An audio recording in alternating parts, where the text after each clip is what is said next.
అందరూ వినండి. ఈరోజు మనం ఒక విచిత్రమైన డిటెక్టివ్ కథ చెప్పుకుందాం. ఒక వ్యక్తి తనని తాను చాలా గంభీరమైన సినిమాటిక్ డిటెక్టివ్గా ఊహించుకుంటాడు, కానీ నిజానికి అతను చాలా అమాయకుడు. అతని పేరే కొజెనిగాటా హీజీ.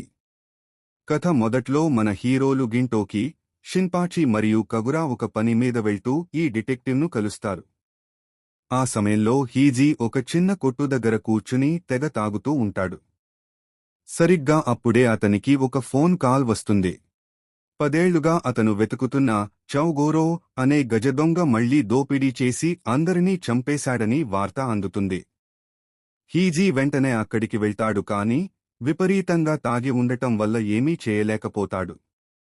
పైగా నక్కల వేషంలో ఉన్న మన యోరోజియా గ్యాంగ్ను చూసి అయోమయానికి గురవుతాడు. చివరకు పోలీసులు అతన్ని తిట్టి సస్పెండ్ చేస్తారు. అప్పుడు హీజీ తన బాధను మన యోరోజియా గ్యాంగ్తో పంచుకుంటాడు. ఒకప్పుడు ఆ దొంగ రాబిన్ హుడ్ లాగా పేదలకు సహాయం చేసేవాడని, కాని ఇప్పుడు ఎందుకు ఇలా మారిపోయాడో అర్థం కావడం లేదని చెబుతాడు.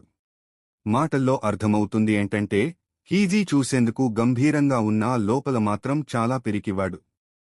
ఇంతలో అతని సహాయకుడు హాజీ పరిగెత్తుకుంటూ వచ్చి ఆ దొంగ ఓడో మ్యూజియంలో ఉన్న బంగారు ఫ్రైడ్ టోఫు విగ్రహాన్ని దొంగిలిస్తానని సవాల్ విసిరాడని చెబుతాడు. ఆ హోటల్ యజమాని వృద్ధుడు హీజీ 10 ఏళ్లుగా తన దగ్గరికి వస్తున్నాడని, అతన్ని కాపాడమని యోరోజియాకు డబ్బులు ఇస్తాడు. మ్యూజియం దగ్గర భద్రత చాలా ఎక్కువగా ఉంటుంది. మన హీజీ మాత్రం స్టైల్గా మోటార్ సైకిల్ మీద బాత్రూబ్ వేసుకుని వైన్ గ్లాసు పట్టుకుని దిగుతాడు. కగురా సరదాగా ఆ బైక్ ఎక్కబోయి నియంత్రణ కోల్పోయి నేరుగా మ్యూజియంలోకి దూసుకెళ్తుంది. ఆ గందరగోళంలో అందరూ లోపలికి వెళ్తారు. లోపల హీజీ తన స్టైల్ చూపిద్దామని డ్రామాలు చేస్తూ భయం వల్ల అక్కడే వాంతి చేసుకుంటాడు. అది చూసి గింటోకి, షిన్పాచి కూడా వాంతులు చేసుకుంటారు. సెక్యూరిటీ వస్తే కవచాల వెనుక దాక్కుంటారు, కాని హీజీ అతి తెలివి వల్ల దొరికిపోతారు.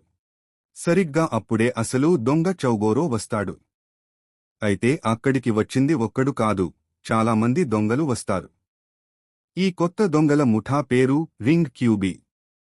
వీరు భద్రతా సిబ్బందిని చంపేసి మ్యూజియంలో ప్రమాదకరమైన ఉచ్చులు ఏర్పాటు చేస్తారు. ఒకచోట గింటోకి కాలు చిక్కుకుపోతుంది, మరోవైపు పెద్ద పెద్ద ఇనుప బంతులు దూసుకొస్తాయి. అప్పుడు కగురా తన మోటార్ సైకిల్తో వచ్చి అందరినీ కాపాడుతుంది. చివరకు అందరూ బంగారు విగ్రహం ఉన్న గదికి చేరుకుంటారు. అక్కడ అసలైన పాత దొంగ చౌగోరో కనిపిస్తాడు. ఈ రింగ్ క్యూబీ ముఠా నాయకుడు 30 ఏళ్ల క్రితం జరిగిన పగ కోసం చౌగోరోను చంపాలని చూస్తాడు. ఆ గదికి నిప్పు పెట్టి నూనె పోస్తారు.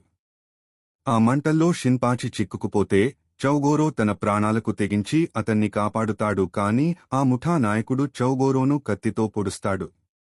వెంటనే గింటోకి కోపంతో ఆ ముఠా నాయకుడిని కొట్టి మంటల్లోకి పడేస్తాడు.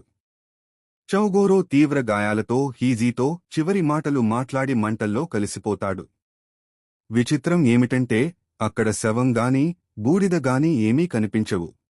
కథ చివరలో హీజీ మళ్లీ ఆ పాత కొట్టు దగ్గరికే వెళ్తాడు. అక్కడ ఆ వృద్ధ యజమాని చిరునవ్వుతో కనిపిస్తాడు. ఆ వృద్ధుడే చౌగోరో అని, అతను బతికే ఉన్నాడని మనకు అర్థమవుతుంది.